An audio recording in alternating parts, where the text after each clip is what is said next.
Hello students, I am Samba Murthy, lecturer in botany, Government Junior College for Girls, West Maradpalli, Secunderabad. Today in this class, I would like to discuss the important questions from chapter 4, that is Plant Kingdom. Previously in the last class, we have already discussed in the first 3 chapters. Today, we start from Plant Kingdom. ఈరోజు మనం వృక్ష రాజ్యం ఇక్కడ నుండి మనకి examination point of వ్యూలో మనకి ఉన్నటువంటి కొన్ని ముఖ్యమైనటువంటి ప్రశ్నల గురించి తెలుసుకుందాం. ముందుగా ఈ వృక్ష రాజ్యం ప్లాంట్ కింగ్డమ్ అంటే మీరు తెలుసుకుని ఉన్నారు, మొక్కలన్నింటినీ కలిపి వృక్ష రాజ్యంలో ఉంచడం జరిగింది. ప్లాంటే మనం ఆర్హెచ్ విట్టేగా ప్రతిపాదించినటువంటి 5 రాజ్యాల వర్గీకరణ ప్రకారం మొక్కలన్నింటినీ కూడా ప్లాంటేలో ఉంచడం జరిగింది. దీనిలో మనకి శైవలాలు, బ్రయోఫైటా మొక్కలు, టెరిడోఫైటా మొక్కలు, వివృత బీజాలు, ఆవృత బీజాలు, ఈ రకమైనటువంటి మొక్కలన్నింటినీ కూడా వృక్ష రాజ్యంలో చేర్చడం జరిగింది. వీటిలో మొదటి శైవలాలు అతి వృక్ష రాజ్యంలోకెల్లా బాగా ప్రాచీనమైనటువంటి మొక్కలు శైవలాలు. వీటి తర్వాత బ్రయోఫైటా మొక్కలు, శిలీంధ్రాలని వేరే వర్గంలో చేర్చడం జరిగింది. ఫంగై వాటిలో చేర్చడం జరిగింది. శైవలాలు తర్వాత బ్రయోఫైటా మొక్కలు, టెరిడోఫైటా మొక్కలు, వివృత బీజాలు, ఆవృత బీజాలు, ఈ మొక్కల గురించి మనం చదువుకుని ఉన్నాం. వీటిలో శైవలాల్ని, బ్రయోఫైట్లని, టెరిడోఫైట్లని వీటిని పుష్పించని మొక్కలు లేదా క్రిప్టోగ్యామ్స్ అంటున్నాం. అలాగే ఆవృత బీజాలు, వివృత బీజాలు ఈ రెండింటిని పుష్పించే మొక్కలు అంటున్నాం. వీటి లక్షణాల గురించి మనం తెలుసుకుని ఉన్నాం. ఇప్పుడు ఈ చాప్టర్ నుంచి వచ్చేటువంటి కొన్ని ముఖ్యమైనటువంటి ప్రశ్నల గురించి ఈరోజు తెలుసుకున్నాం. Let us discuss some important questions, long answer, short answers and very short answer questions from this chapter, Plant Kingdom. Plant Kingdom, it is divided into algae, bryophytes, pteridophytes, gymnosperms and angiosperms.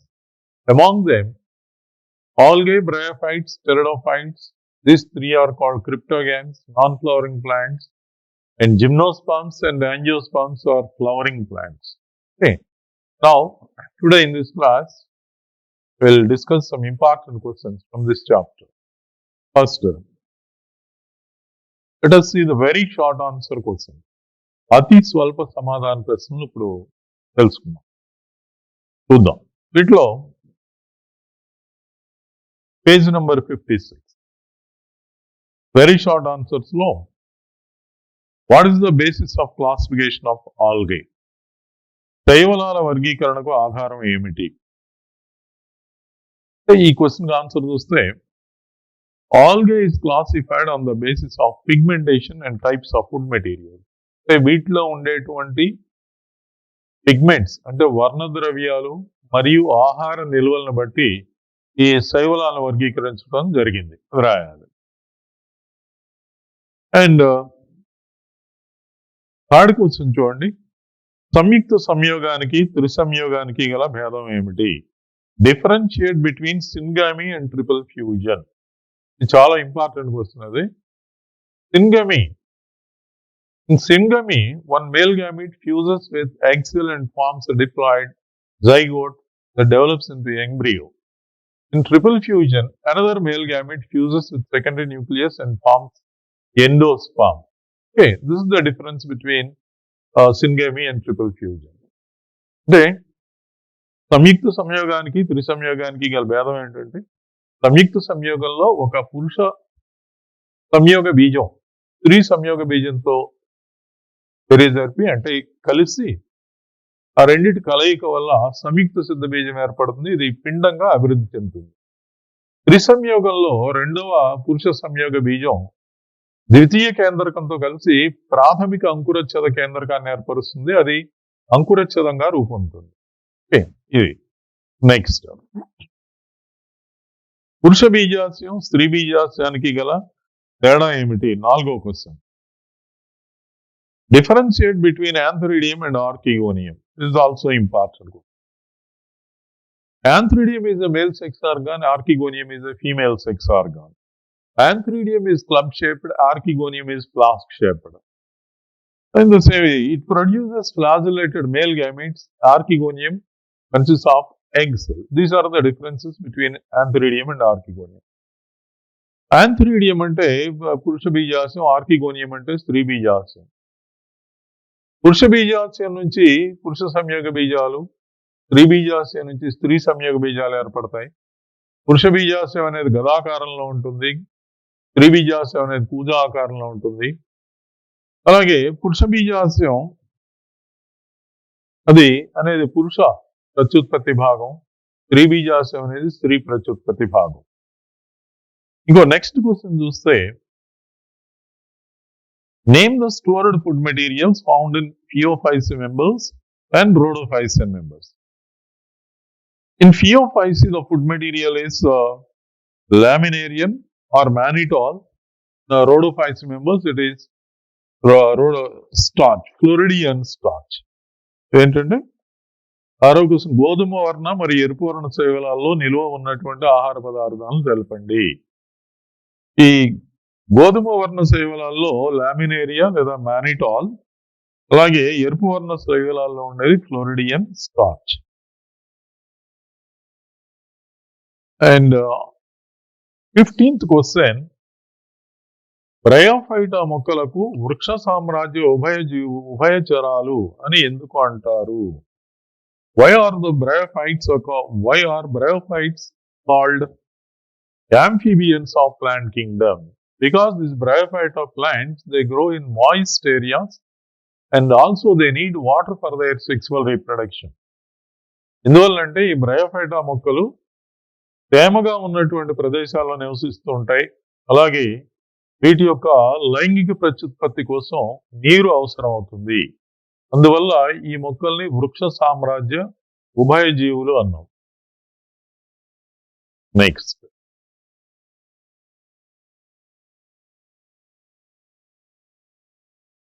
and one more. These are important questions. The important, very short answer questions from this chapter. ఇవి అతి స్వల్ప సమాధాన ప్రశ్నలు ముఖ్యమైనది. తర్వాత స్వల్ప సమాధాన ప్రశ్నలు చూడండి. Short answer questions. Differentiate between liverworts and mosses. Liverworts, mosses మొక్కల మధ్య ఉన్నటువంటి భేదాలని తెలపండి. అదొకటి ఇంపార్టెంట్. దీనిలో మనకి లివర్వర్ట్స్ యొక్క లక్షణాలు, అలాగే మాస్ మొక్కల యొక్క లక్షణాలు మనం రాయాల్సి ఉంటుంది. మినిమం ఒక 5-6 లక్షణాలు ఈ రెండిటికి ఉన్నటువంటి భేదాలు రాయాల్సి ఉంటుంది.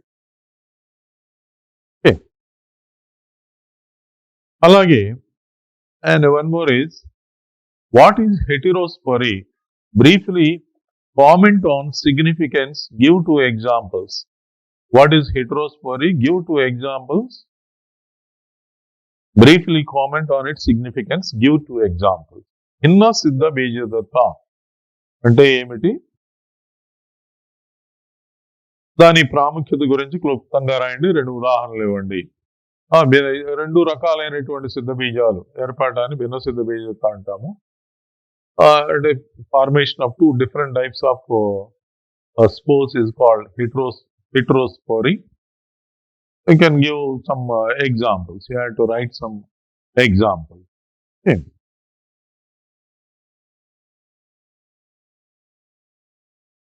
Next, write notes on economic importance of algae and bryophytes. Question number 5. So, the algal members, you should mention at least 5 differences between algae and fungi. Algae and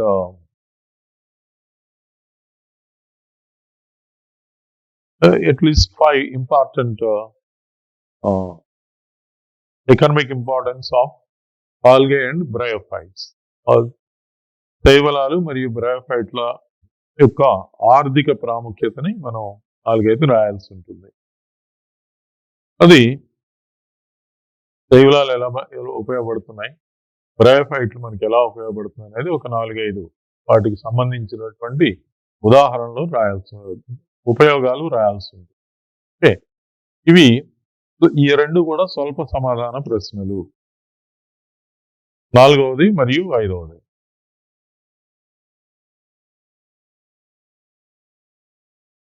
అలాగే difference between liverworts and masses 2వ question, 4వ question, 5వ question, ఈ వీటి గురించి మనం కొద్దిగా ఎక్కువ కాన్సన్ట్రేట్ చేయాల్సి ఉంటుంది. నెక్స్ట్ చాప్టర్ వచ్చేసి మనకు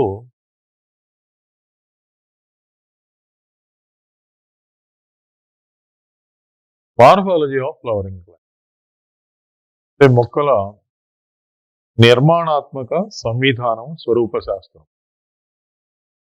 ఇది మనకి 2వ యూనిట్ లో ఉంది, యూనిట్ 2. దీనిలో కొంత భాగం తొలగించడం జరిగింది. అదేంటంటే వేరు, కాండం, పత్రం, దాని గురించినటువంటి అంశాలని ఈ సంవత్సరం సిలబస్ నుంచి తొలగించడం జరిగింది.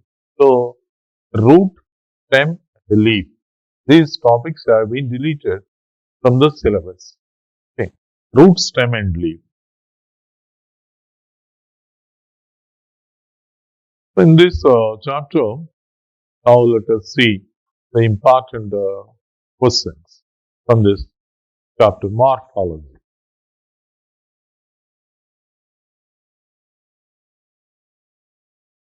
In this chapter, in inflorescence chapter is there. Morphology, inflorescence, Pushpa విన్యాసాలు ఆ చాప్టర్ ఉంది. దానిలో ఉండేటువంటి కొన్ని ఇంపార్టెంట్ క్వశ్చన్ చూద్దాం. 9th question, open page number 85. See the 9th question. మధ్యాభిసార నిశ్చిత పుష్ప విన్యాసాల మధ్య గల భేదాన్ని తెలపండి. 9th question. Differentiate between racemose and cymose inflorescence. You at least 3-4 differences we have to write. In racemose, peduncle grows continuously. Many flowers are present. Their arrangement is either acropetal or centripetal. అంటే ఈ అనిశ్చిత పుష్ప విన్యాసాల్లో వీటిలో పుష్ప విన్యాసాక్షం నిరంతరం పెరుగుతూ ఉంటుంది. అనేక పుష్పాలు ఉంటాయి. వాటి యొక్క పుష్పాల యొక్క అమరిక కేంద్రాభిసారంగా కానీ అగ్రాభిసారంగా కానీ ఉంటుంది. ఇది ఒకటి important. Next 10th question. What is the morphology of cup like structure in cyathium, in which family it is found? The morphology of cup-like structure in Cyathium inflorescence is bract, union of bracts, that is found in family Euphorbiaceae.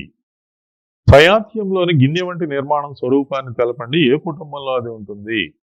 Cyathium Pushpa విన్యాసంలో ఉన్నటువంటి గిన్నె వంటి నిర్మాణం పుష్ప పుచ్చావళి, అది యూఫోర్బియేసీ కుటుంబంలో ఉంటుంది. ఇది 10th question. తర్వాత 11th question చూస్తే, పిగ్గు వృక్షాలలో ఏ పుష్ప విన్యాసం కనిపిస్తుంది? బ్లాస్టోఫ్రాగా కీటకం ఆ వృక్షంలోని పుష్ప విన్యాసాన్ని ఎందుకు చేరుతుంది? మర్రిజాతి మొక్కల లేదా వృక్షాలలో ఉన్నటువంటి పుష్ప విన్యాసం హైపెంథోడియం. దీనిలో బ్లాస్టోఫ్రాగా అనే ఇన్సెక్ట్ కీటకం గుడ్లు పెట్టడానికి లోపలికి ప్రవేశిస్తుంది. So, English means what type of inflorescence is found in the fig tree? Why does the insect Blastophaga visits the inflorescence of fig tree? Hypanthodium inflorescence is found in fig tree. The Blastophaga enters into the inflorescence to lay eggs. Okay, good look at that. Next. సౌష్ఠవయుత పుష్పానికి పాక్షిక సౌష్ఠవయుత పుష్పానికి గల భేదాన్ని తెలపండి. 12th question. Differentiate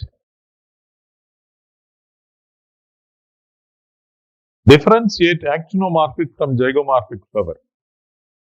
That means హౌస్టోయిత పుష్పంలో ఏ కేంద్ర భాగం నుంచి మనం పుష్పాన్ని కోసినప్పుడు రెండు సమాన భాగాలుగా ఏ దిశలో కోసినా విభజించవచ్చు. అలాగే పాక్షిక సౌష్టవం అంటే ఒకే దిశలో కోసినప్పుడు మాత్రమే పుష్పాన్ని రెండు సమభాగాలుగా విభజించవచ్చు. In actinomorphic flowers, we can cut the flower into two equal halves through center in any plane. In zygomorphic, it is possible in one plane only. Okay. Next. బఠానీ మొక్కల ఆకర్షక పత్రాలు ఏ విధంగా అమరి ఉంటాయి, అటువంటి అమరికను ఏమంటారు? అది దానిలో పుష్పరచన వెగ్జిలార్ పుష్పరచన ఉంటుంది. అదో తలంలో ఉన్నటువంటి ఆకర్షక పత్రం పెద్దదిగా ఉంటుంది. దాని మిగిలినటువంటి ఆకర్షక పత్రాలు ఒక అంచు వెలుపలికి ఒక అంచు లోపలికి ఉంటాయి. దాన్ని వెగ్జిలార్ పుష్పరచన అంటాం. In the aestivation in P బఠానీ మొక్కలు 13th question.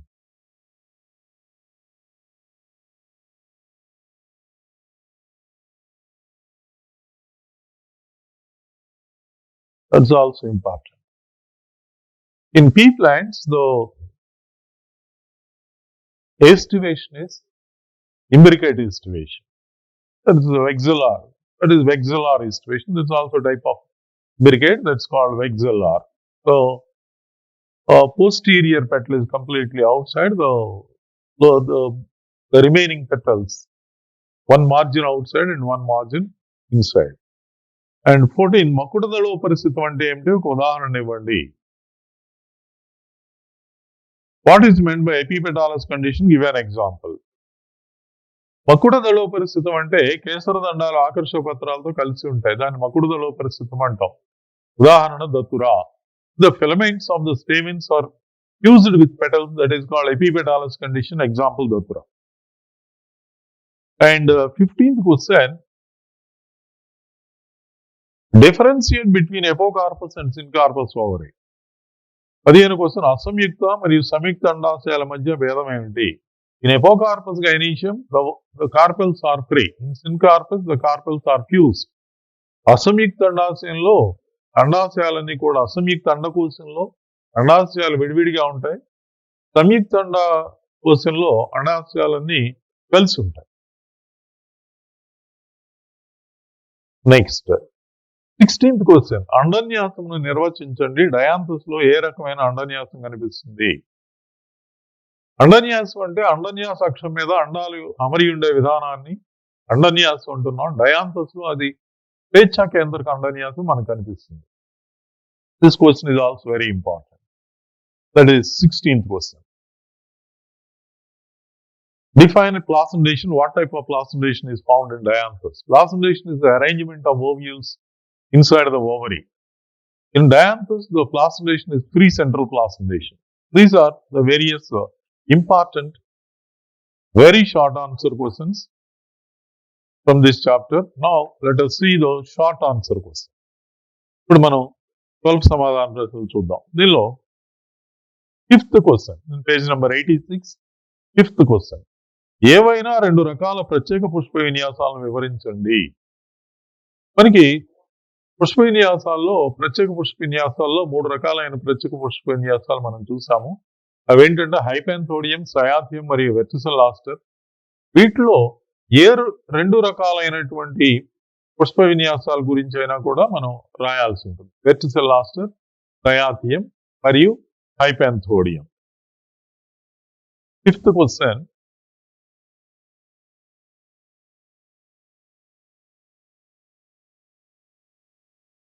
describe any 2 types of special inflorescence. In inflorescences, we have 3 types of special inflorescences: hypanthodium, verticil aster, and cyathium. We have to describe any 2 types of these inflorescences, either cyathium and verticil aster or hypanthodium. Any 2 types we have to describe with diagrams. Okay. Cyathium is found in Euphorbiaceae, hypanthodium is found in Ficus, verticil aster is found in Leucas. And one more important short answer question, Pushpa భాగాలు పుష్పాసనం మీద అమరి ఉన్న విధానాన్ని బట్టి వర్ణించండి. Differentiate the arrangement of floral members in location to their insertion on thalamus. This is very important. Based on the position of gynoecium on thalamus, flowers are classified into 3 types. They are hypogynous, perigynous, and epigynous. In the hypogynous, the ovary is present above the thalamus. Ovary is superior, thalamus is cone-shaped. Example, datura. In perigynous, the thalamus is cup-shaped. The other floral parts are present on the rim of the thalamus. This position of the ovary is half superior. In epigynous, thalamus is deep cup-shaped, and other floral leaves are present on the upper part of the thalamus, in which ovary is inferior. So these are 3 types of flowers: hypogynous, epigynous, perigynous. These 3 types you have to explain with diagrams. Okay. దీనిలో తెలుగు మీడియంలో చూస్తే అండాశయం యొక్క అమరికను బట్టి ఈ పుష్ప భాగాల యొక్క అమరికను బట్టి పుష్పాలు 3 రకాలు. పుష్పాసనం మీద అమరి ఉండే విధానాన్ని బట్టి అవేంటంటే అండకోశ ఆధస్థిత, పర్యండకోశ మరియు అండకోశోపరిస్థిత. అండకోశ ఆధస్థిత అంటే ఆ పుష్పాసనం క్రింద ఉంటుంది, అంటే అండాశయం క్రింద ఉంటుంది, అండాశయం ఊర్ధ్వము. అలాగే పర్యండకోశ పుష్పాల్లో పుష్పాసనం గిన్నెలాగా ఉంటుంది, దానిలో అండాశయ స్థానం అర్ధఊర్ధ్వం. అలాగే అండకోశోపరిస్థిత పుష్పాల్లో అండాశయ స్థానం నిమ్నము. ఆ పై భాగం అండాశయం పై భాగంలో బాగా లోతైన గిన్నెలాగా పుష్పాసనం ఉండి అండాశయం పై భాగాన్ని కూడా అమరి ఉంటుంది. దీన్ని అండకోశ ఆధస్థిత, పర్యండకోశ మరియు అండకోశోపరిస్థిత పుష్పాలు. ఓకే, అండకోశ ఆధస్థిత పుష్పాల్లో అండాశయం ఊర్ధ్వం, పర్యండకోశ పుష్పాల్లో అర్ధఊర్ధ్వం, అండకోశోపరిస్థిత పుష్పాల్లో నిమ్నం. ఇది పటాల సాయంతో రాయాలి, ఇది చాలా ఇంపార్టెంట్. నెక్స్ట్ 7వ క్వశ్చన్ చూడండి. రక్షక పత్రాలు, ఆకర్షక పత్రాలు కలిగిన ఆవృత బీజ మొక్కల్లో పుష్పాలు రక్షక, ఆకర్షక పత్రాలు వాటి వలయాల్లో అమరికలో విభేదిస్తాయి, వివరించండి. The flowers of many angiospermic plants which show sepals and petals differ with respect to the arrangement of sepals and petals in respective whorls. Explain. You have to explain aestivation. వీటిని పుష్పరచన గురించి వివరించాలి. అంటే in our syllabus there are 4 types of estivation: valvate, twisted, imbricate, vexillar. అంటే మనం పుష్పరచన గురించి పటాల సాయంతో రాయాలి. అదేంటంటే కవాటయుత పుష్పరచన, మెలితిరిగిన పుష్పరచన, చిక్కైన పుష్పరచన, వెగ్జిలార్ పుష్పరచన. వీటి యొక్క డయాగ్రమ్స్ వేసి వీటి గురించి మనం వివరించాల్సి ఉంటుంది అన్నమాట. ఇది చాలా ఇంపార్టెంట్. అడిగినప్పుడు ఉదాహరణలతో సహా, పటాలతో సహా వివరించాలి. అలాగే ఇంకొక ముఖ్యమైనటువంటి వెరీ షార్ట్ ఆన్సర్ క్వశ్చన్: పుష్పించే మొక్కలలోని 4 అండన్యాస రకాలను వర్ణించండి. అసలు అండన్యాసం అంటే ఏంటి? అండాశయం లోపల అండాలు అమరి ఉండే విధానాన్ని అండన్యాసం అంటాము. ఇంతకుముందు చెప్పుకున్నాం అది. ఈ అండన్యాసంలో రకాల గురించి మనం రాయాల్సి ఉంటుంది, వాటి పటాలు వేయాల్సి ఉంటుంది. అండన్యాసంలో మనం 4 రకాలైనటువంటి 5 రకాలైన అండన్యాసాల గురించి తెలుసుకున్నాం. అవి ఉపాంత అండన్యాసము, అక్షీయ అండన్యాసము, కుడ్య అండన్యాసము, స్వేచ్ఛా కేంద్రక అండన్యాసము, అలాగే పీఠ అండన్యాసం. వీటి పటాలు వేసి వీటికి ఉదాహరణలతో మనం రాయాల్సి ఉంటుంది. ఓకే, అది ఇంపార్టెంట్ క్వశ్చన్. అది describe any 4 types of placentations found in flowering plants. ఈ placentations you have to describe placentation. Placentation is the arrangement of ovules inside the ovary. That's called placentation. Nearly 5 types of placentations are there in our syllabus. You have to write any 4 of these placentations, either marginal placentation, axial placentation, this parietal placentation, precentral placentation, and basal placentation. Any 4 types we can write with examples and diagrams. Okay, that's also important question. These are various short answer questions. ఇవి మనకి ముఖ్యమైనటువంటి స్వల్ప సమాధాన ప్రశ్నలు. అవేంటి? 5, 6, 7, 8. 5th question, 6th question, 7th and 8th question. These are important. Next, in case of now let us see this long answer questions. మూడవది చూడండి, this very important. మూడో క్వశ్చన్, వివిధ రకాల మధ్యాభిసార పుష్ప విన్యాసాలను వివరించండి. ఈ క్వశ్చన్ చాలా ఇంపార్టెంట్ మనకి. ఇది అందరూ నేర్చుకుని ఉండాలి. మధ్యాభిసార పుష్ప విన్యాసాలు అనేక రకాలు మనం చదువుకుంటున్నాం. అదేంటవి? వాటిలో అవి సామాన్య అనిశ్చిత, సంయుక్త అనిశ్చిత, సామాన్య గుచ్ఛము, సంయుక్త గుచ్ఛము, సామాన్య సమస్యకి, సంయుక్త సమస్యకి, కంకి, శీర్షావత్ పుష్ప విన్యాసము, ఇవన్నీ కూడా. అలాగే స్పాడిక్స్ పుష్ప విన్యాసము, సామాన్య స్పాడిక్స్, సంయుక్త స్పాడిక్స్, వీటి రకాలు మనము డయాగ్రమ్స్ వేసి ఉదాహరణలతో సహా వివరించాల్సి ఉంటుంది. ఇది ఇంపార్టెంట్ క్వశ్చన్, అందరూ కూడా నేర్చుకుని ఉండాలి. ఉదాహరణలు, డయాగ్రమ్స్ వేయాల్సి ఉంటుంది. 8 మార్క్స్ ఇది అడిగినప్పుడు 3 మార్క్స్ వీటికి ఈ డయాగ్రమ్స్ ఉంటాయి. సో అందరూ కూడా దీన్ని నేర్చుకోవాల్సి ఉంటుంది. వాటి లక్షణాలు కూడా మీరు రాయాల్సి ఉంటుంది. సబ్ హెడ్డింగ్స్ పెట్టి దేనికది డయాగ్రామ్ వేసి ఉదాహరణలు రాసి వేయాల్సి ఉంటుంది. ఇది చాలా important question.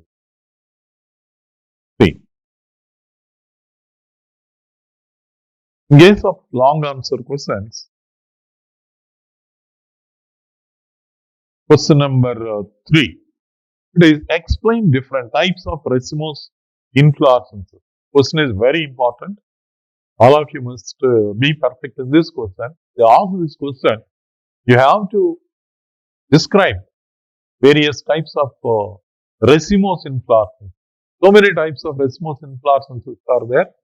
They are simple raceme, compound raceme, simple umbel, compound umbel, simple corymb, compound corymb, okay, simple spadix, compound spadix, spike inflorescence, and head inflorescence. Various types of inflorescences are there. You have to write those inflorescences with diagrams and examples. All of you must be perfect in this inflorescence chapter. Okay. This is a very important question. So you have to underline those examples and you have to underline those types also. Okay. This is very important. All of you must be perfect in this inflorescence chapter and inflorescence lesson, especially this racemose types of inflorescence, and also special inflorescence also very important. Okay, these are the questions from this chapter, morphology.